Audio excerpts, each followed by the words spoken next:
1 Samuel, capítulo 2, versículo 28. Hoje é o culto de intercessão, o culto onde intercedemos pelas nossas causas, pelas causas da igreja.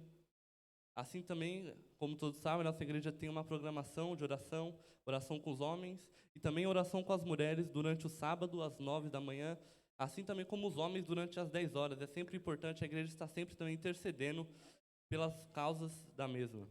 1 Samuel, no capítulo 2, no versículo 28. Estarei lendo. Eu o escolhi, dentre todas as outras tribos de Israel, para ser o meu sacerdote, para subir ao meu altar, para queimar o incenso e para trazer a estola sacerdotal perante a mim. E dei à casa de teu pai todas as ofertas queimadas dos filhos de Israel. Porque pisai aos meus sacrifícios e as minhas ofertas de manjares, que ordenei se me fizessem na minha morada? E tu, por que honras a teus filhos mais do que a mim, para tu e eles vos engordares das melhores de todas as ofertas do povo de Israel? Portanto, diz o Senhor de Israel, na verdade dissera eu que a tua casa e a casa de teu pai andariam diante de mim perpetuamente. Porém, agora diz o Senhor, longe de mim tal coisa.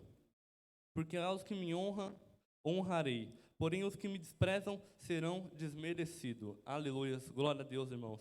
Esta palavra que se encontra em 1 Samuel está sendo referenciada e sendo diretamente para o sumo sacerdote Eli.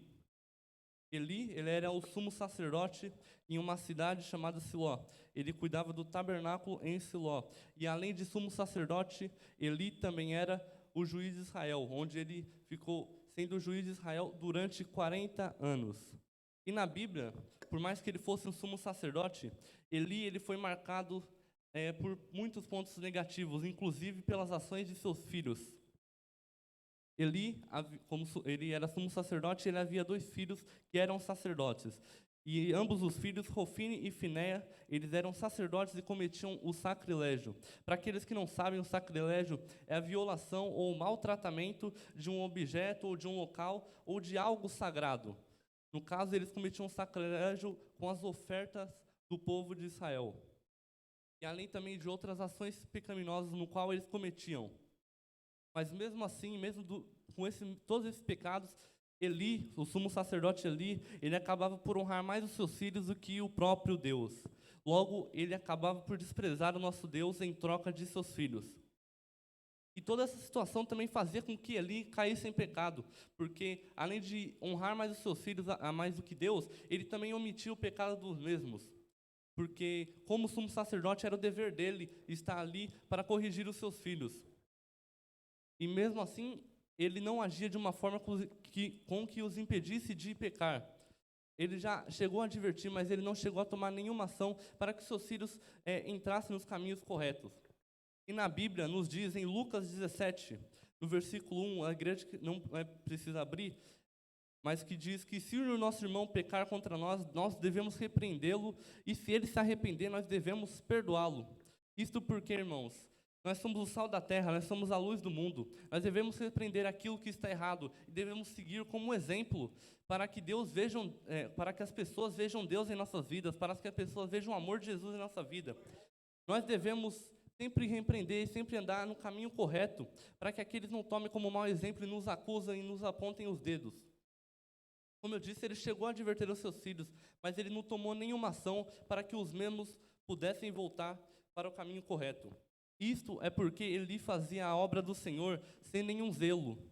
Eli, por mais que fosse sumo sacerdote e cuidasse de um tabernáculo, ele não tinha zelo pela casa do Senhor. Ele não tinha zelo pelas as funções dele, e muito menos pelas funções que os filhos dele faziam. E como nós podemos ver, um exemplo disso é que todas as vezes que nós vamos ver na Bíblia, que vai falar sobre Eli, ele sempre estava sentado ou então deitado. Não há nenhuma passagem da Bíblia onde vai referenciar, se eu posso estar enganado, que ele estava em pé. Ele sempre estava sentado ou deitado. E isso, irmão, pode ser uma clara metáfora, uma clara alusão para mostrar que ele estava acomodado. Eli, mesmo em meio a todas essas dificuldades, ele estava acomodado diante da função de Deus. Isso porque ele não tinha zelo. Ele não tinha vontade de fazer a obra do Senhor. Talvez até mesmo tivesse vontade,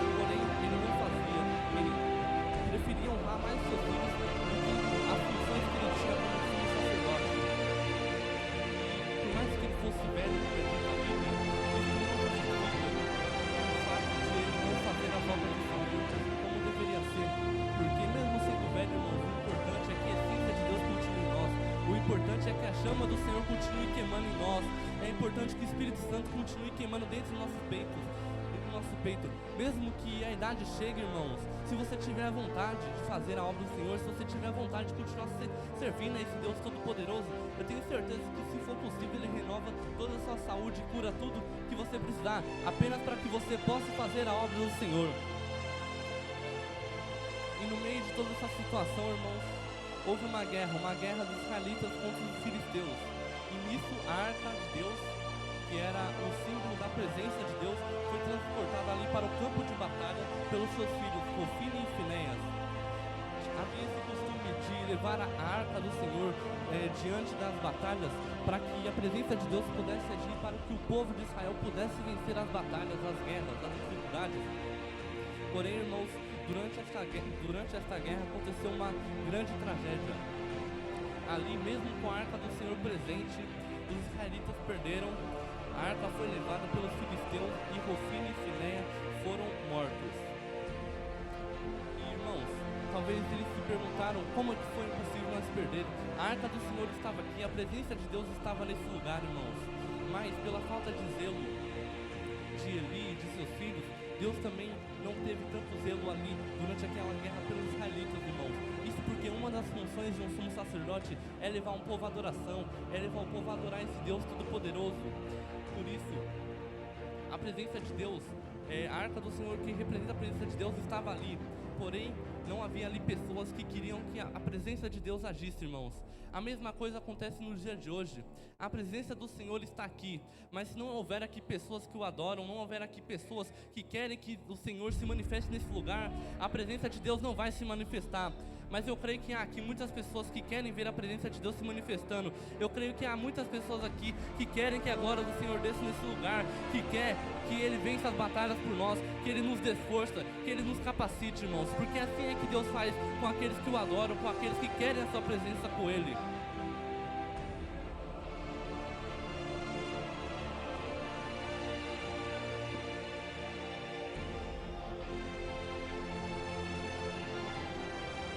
Então, irmãos, mesmo assim, com a arca de Deus que representava a presença de Deus, eles acabaram por perder a guerra. Aqueles que tratavam a obra do Senhor de qualquer forma foram mortos e a arca foi levada pelos seus inimigos. E nesse momento veio um mensageiro até Eli para lhes contar as boas novas sobre o que havia acontecido na guerra. E ele contou tudo o que havia ocorrido. Primeiro ele contou que Israel havia perdido a guerra. Depois ele comentou que os seus filhos, Hofni e Finéias, haviam sido mortos durante a guerra. E por último, ele falou que a arca do Senhor havia levado, irmãos. E foi neste momento, ele teve uma grande reação quando viu que a arca do Senhor foi levada. Neste momento, devido a toda a sua velhice, a sua gordura, ele teve uma reação quando estava sentado, acabou caindo no chão, bateu a sua cabeça e morreu, irmãos. E esse fato chega até mesmo a ser irônico, porque, como eu disse, ele não se importava muito com a obra do Senhor, mas no fim das contas, o que acabou levando a sua morte foi o fato da arca do Senhor ter sido levada, irmãos. E uma alusão importante é que pode até mesmo acontecer nos dias de hoje.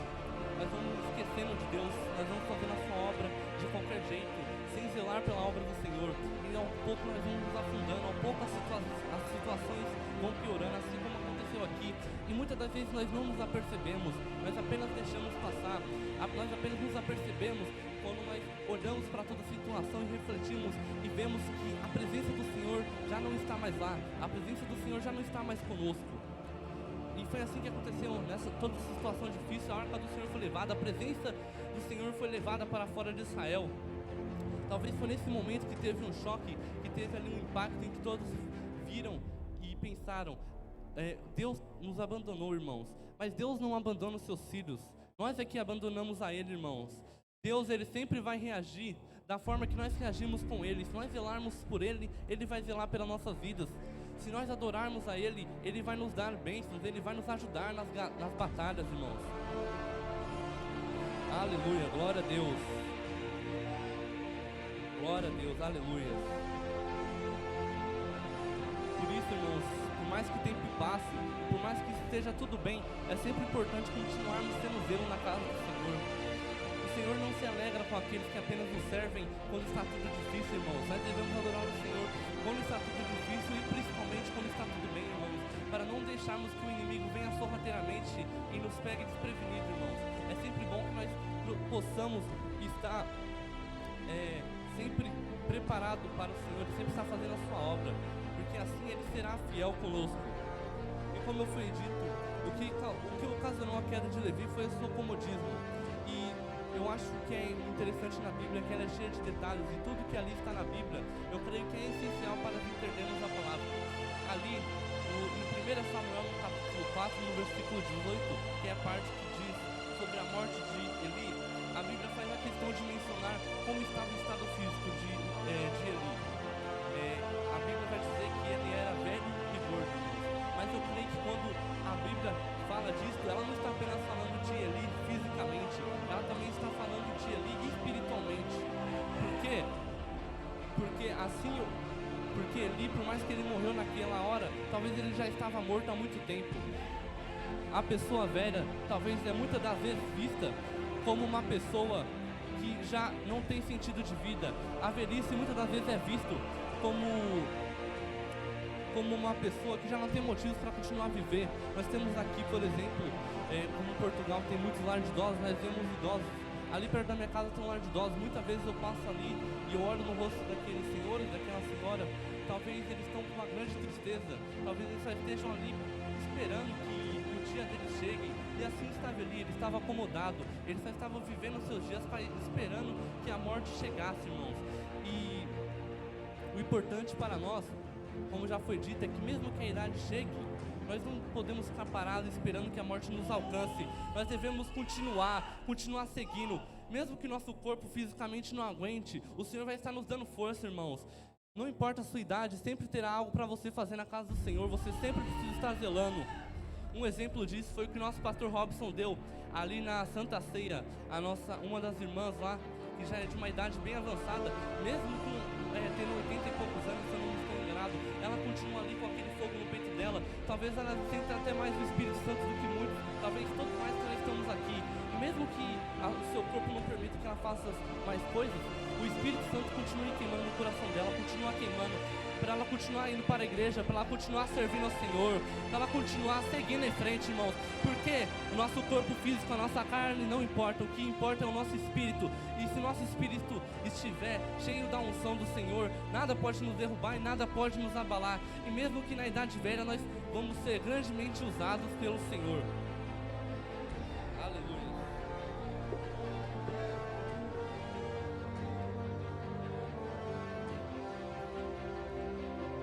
Glória a Deus. Logo, irmãos, portanto, devido às suas irresponsabilidades e diante dos seus deveres, Eli não foi só o responsável pela sua queda, mas ele também foi responsável pela queda de toda a sua família e descendentes, assim também como o povo de Israel. A missão, uma das missões de Eli, era fazer com que a aliança dos israelitas e com Deus continuasse ali, firme e forte, para que ela nunca fosse rompida. Isso é uma função no qual ele falhou.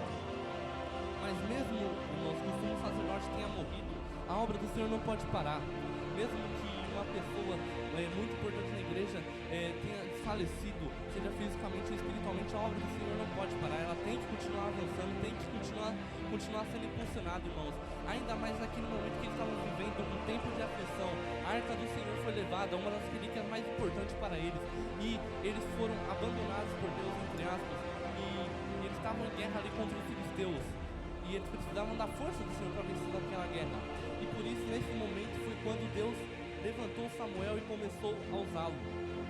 E agora, ao invés de Eli, o sumo sacerdote que não tinha zelo pela obra do Senhor, nós temos ali Samuel. Era um jovem que desde pequeno foi ensinado a servir ao Senhor, foi ensinado a ter zelo pela casa do Senhor. Desde pequeno, ele aprendeu a servir ao Senhor com tudo que ele tinha. Praticamente a vida dele, desde quando ele nasceu até o fim de sua vida, foi servindo ao Senhor. Samuel, para quem não sabe, era filho de Ana, uma mulher que era estéril, que o Senhor tinha cerrado a sua madre, mas de tanto pedir ao Senhor, o Senhor cedeu a Samuel a ela, e em troca disso, ela entregou Samuel de volta para Deus, irmãos. E Samuel, aquele rapaz que dava, se pudesse, dava sua vida para a obra do Senhor, foi grandemente usado pelo Senhor, e foi ele o responsável novamente de restaurar a aliança dos israelitas com Deus. Foi ele o responsável por impulsionar o povo novamente e trazer o povo de volta à adoração ao Senhor. E o pequeno Samuel, desde pequeno, se empenhou ao Senhor, porque ele sabia que aquele Deus era o Todo-Poderoso. Ele sabia que aquele Senhor era o Senhor que tinha feito um milagre na vida de sua mãe, e sabia que era o Senhor que era na vida de Israel. E quando, irmãos, nós fazemos as coisas do Senhor com esforço, com todo empenho, Ele nos usa grandemente. Ele faz coisas que nós nunca pensamos que faríamos, e talvez faz até mesmo coisas que nunca ninguém teria feito, irmãos. Eu nunca imaginei que eu estaria no altar pregando a palavra do Senhor. Talvez muitos de vocês aí que não pregam ainda, ou que ainda não fazem a obra do Senhor, possam estar pensando assim, irmãos. Mas uma coisa eu te digo, se você se esforçar, se você zelar pela casa do Senhor, Ele vai te usar grandemente, irmãos. Então, nunca pare, nunca abandone esse Deus, continue servindo a Ele. Mesmo que esteja no tempo de aflição, mesmo que esteja no tempo de dificuldade, continue servindo Ele, porque lá na frente vai valer a pena, e lá na frente Ele vai te usar, vai te levantar, e Ele vai usar a sua vida para fazer isso com outras pessoas. Ele vai usar a sua vida como um canal de bênção, como um canal de milagre na vida do seu irmão, na vida das almas que estão lá fora. Como eu disse, Samuel, ele se doou para o Senhor, para a obra de Deus, e Deus, em troca disso, usou de forma poderosa. O profeta Samuel foi responsável por vários feitos. Ele foi o homem que ungiu os 2 primeiros reis de Israel, ungiu a Saul e também a Davi. Outra coisa que eu já disse é que Samuel, desde pequeno, ele falava com Deus. Desde pequeno, Deus já falava com ele, Deus já mostrava visões para ele. Um exemplo disso foi quando ele era novo, ele entregou a mensagem do que iria fazer com Eli e sua família. E Samuel, nós podemos ver que ele era usado desde pequeno, irmãos, em uma época em que a palavra do Senhor era rara, uma época em que as visões não eram muito frequentes, mas desde pequeno Samuel ali, como ele já zelava pelo Senhor, o Senhor já queria usá-lo desde pequeno. Além também de ungir os dois primeiros reis de Israel, Samuel também foi responsável por renovar a aliança entre Deus e Israel, e também por fazer o povo voltar à adoração. O profeta Samuel, ele foi novamente o pioneiro. Ele teve que fazer tudo novamente, o que os antepassados já haviam feito, porque por meio de toda aquela dificuldade, por meio de toda a irresponsabilidade dos sumos sacerdotes e dos profetas, ele teve ali praticamente que começar do zero, ele teve que começar tudo novamente. Mas como ele confiava no Senhor, ele continuou avançando. Como ele confiava no Senhor, ele sabia que aquilo para o Senhor não era nada, e ele sabia que um dia Deus continuaria agindo grandemente em Israel. E na sua velhice, Samuel cumpriu todas as suas funções com honestidade e justiça. Eli, em sua velhice, como eu já disse, ele não era nem sequer mais usado por Deus, mas Samuel, mesmo na sua velhice, ele continuava sendo usado pelo Senhor, continuava tendo zelo pela obra dele, continuava servindo a ele. E Samuel, ali em um dos capítulos, quando ele vai resignar o seu cargo, ele fala, todo o povo fala como testemunha, que Samuel cumpriu todas as suas funções muito bem, que ele cumpriu com honestidade e justiça. Samuel, mesmo tendo como exemplo ali o sumo sacerdote ali, ele não deixou com que aquele mau exemplo se aplicasse para a vida dele, porque ele era praticamente o seu mentor, também talvez era até visto como pai por ele, mas mesmo assim, ele cumpriu com honestidade e justiça todos os seus deveres, além também do povo testemunhar falando que ele era um homem íntegro. Ele até mesmo chega a perguntar se o povo tem alguma acusação, e o povo diz que ele era um homem íntegro, que não tinha acusação nem por fraude, nem por opressão, nem por roubo, e que Samuel era visto como um ótimo símbolo de liderança. Portanto, irmãos, para estar finalizando, o mais importante na obra do Senhor é que nós zelamos pela obra dele. Não é preciso fazer algo que todos estejam vendo, não é preciso estar aqui em cima do altar, porque você não precisa ser visto pelo homem, você precisa ser visto por Deus. E quando Deus te vê, Ele acha graça, ainda mais quando você faz uma função que é invisível para todos, mas aos olhos de Deus nada é invisível. Deus sabe o seu caminhar, Deus conhece você, Deus conhece o seu coração e sabe o fogo que queima no seu peito para continuar servindo ao Senhor. Então, nós venhamos continuar adorando esse Deus, continuar servindo a Ele, para que Ele possa nos usar grandemente, irmãos. Porque eu creio que aqui na Décima, irmãos, não só que nessa igreja, sairá daqui grandes pastores, grandes missionários, grandes levitas, grandes diáconos, presbíteros e líderes, e creio que sairá daqui pessoas cheias do Espírito do Senhor, e pessoas que serão usadas por Ele grandemente, irmãos. E isso porque agora, nesse momento, você está servindo ao Senhor, nesse momento você está zelando pela obra dele. Esta era a mensagem que eu queria estar trazendo ao Senhor. É uma palavra curta, mas foi isso que Deus me entregou e eu senti no coração de entregar a toda a igreja. Agradeço a oportunidade em nome do Senhor Jesus.